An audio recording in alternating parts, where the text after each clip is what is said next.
Hours later, his internal clock woke him. He left his room and walked up toward Princes Street. He passed the majestic Balmoral Hotel that anchored the city center. He ordered a light meal and had tap water to drink, ignoring the large selection of stouts offered on the board over the bar.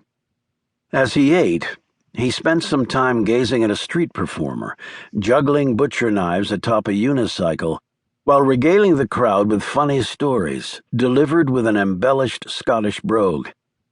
Then there was the fellow outfitted as the Invisible Man, taking pictures with passers-by for £2 each. After his meal, he walked toward Edinburgh Castle. He could see it in the distance as he ambled along.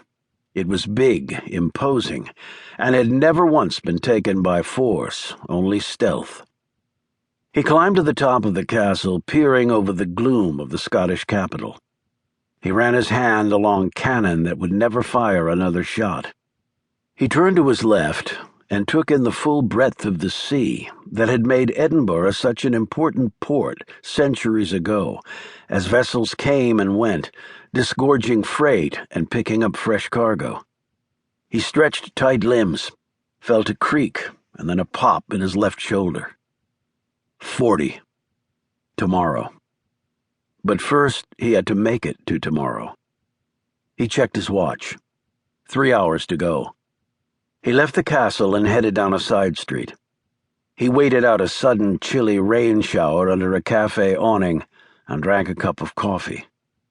Later, he passed a sign for the ghost tour of underground Edinburgh, adults only, and only conducted after full darkness had set in.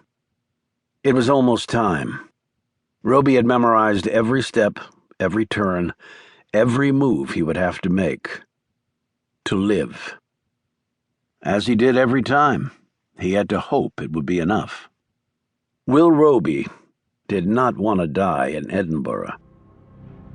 A bit later, he passed a man who nodded at him. It was just a slight dip of the head, nothing more.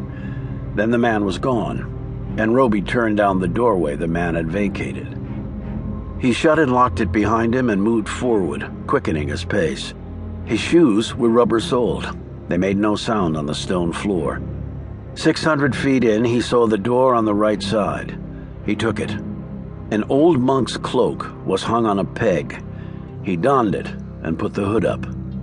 There were other things there for him, all necessary. Gloves, night vision goggles, a recorder, a Glock pistol with suppressor can attached, and a knife. He waited, checking his watch every 5 minutes. His watch was synced to the very second with someone else's. He opened another door and passed through it.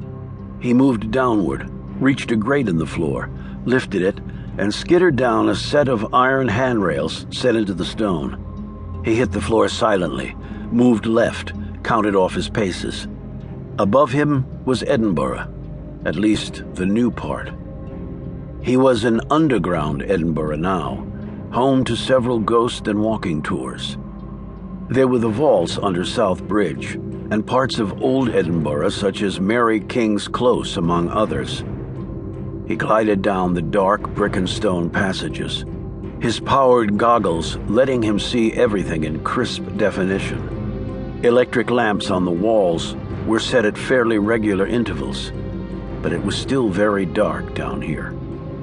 He could almost hear the voices of the dead around him. It was part of local lore that when the plague came in the 1600s, it struck impoverished areas of the city, such as Mary King's Close, especially hard. And in response, the city walled up folks here forever to prevent the spread of the disease. Robie didn't know if that was true or not, but it wouldn't surprise him if it were. That's what civilization sometimes did to threats, real or perceived. They walled them off, us against them, survival of the fittest.